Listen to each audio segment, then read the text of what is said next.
This film is about the I-94 impact on Cedar Riverside. Who could have foreseen how much the interstate system helped shape America? After World War II, the nation began developing a case of acute congestion that cost us millions of dollars a year. All of us did at the end of the war. We all had to have a car. By 1950, there were more than 65 million cars on our roads. The number of registered automobiles in Hennepin County in 1950 doubled in 1 year. And the city had no major throughway except Olson Highway, and this was a real problem. Congress responded with the Federal Aid Highway Act of 1956, providing the staggering sum of $51 billion. We got a letter from the federal government saying that the Eisenhower Defense Highway System had been passed and we should be prepared to start building. And they sent $39 million with it. There was a tremendous amount of momentum and enthusiasm for these large superhighways, something that many Americans had witnessed in Germany, the Autobahn. Most of these roads will be 4, 6, even 8-lane expressways, even through large population centers. That German system, goes from city to city. It doesn't address the problems inside the city. And we thought if that's our assignment, this is crazy.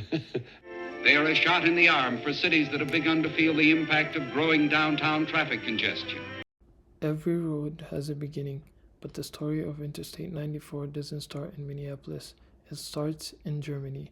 During World War II, General Dwight D. Eisenhower saw the efficiency of the Autobahn, a high-speed network that moved troops and supplies with ease.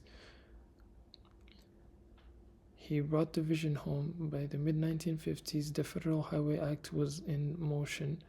The goal was to connect America, but the path was drawn directly through the hearts of established urban neighborhoods. In Minneapolis, the planners set their sights on Cedar Riverside. The people of Cedar Riverside didn't sit quietly as the plans became public. A wave of neighborhood protests erupted. This was a community of immigrants, students, and working-class families who knew that once the concrete was poured, there was no going back. But the power dynamic was uneven. Unlike wealthier outskirts, urban centers like Cedar Riverside and our neighborhood in Rondo had less political leverage. Despite the rallies and the government utilized the eminent domain, one by one, homes were purchased, families were displaced, and the soul of the neighborhood was prepared for the wrecking ball. Then came the demolition. The concrete river, as they call it, began to flow. Thousands of structures were leveled, creating a physical and psychological chasm that severed Cedar Riverside from the rest of the city. Once the highway opened, a new reality settled in. Noise pollution that was once the sound of neighbors on porches was replaced by the perpetual low-frequency roar of 100,000 vehicles a day.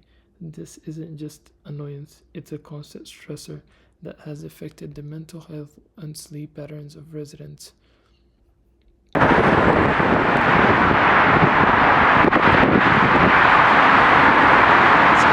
It was the Defense Highway Act. They weren't obliged to actually sit with neighborhoods and work with them on what they wanted and didn't want. There are lessons to be learned from how things went in the 50s and 60s. There was a federal role, a city role, a state and a highway department role in building 94 without really adequate consideration or sensitivity toward the neighborhood that it completely destroyed. The 13-mile stretch of I-94 connects two major cities, 50 years old, and requires reconstruction. We've been calling it rethinking I-94, and I think that characterizes the work that we're going to do well.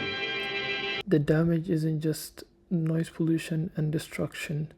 It's also biological. Recent data shows that residents living along the I-94 corridor suffer from significantly higher rates of asthma and respiratory illnesses, and the ratings for air quality in these zones are among the lowest in the city. But the story doesn't have to end with a trench. Today there is an ongoing effort to undo the damage. The Twin Cities Boulevard, proposal represents a radical rethinking of I-94. The plan suggests filling in the highway trench and replacing it with a multi-model boulevard, bringing back housing, businesses, and most importantly, clean air.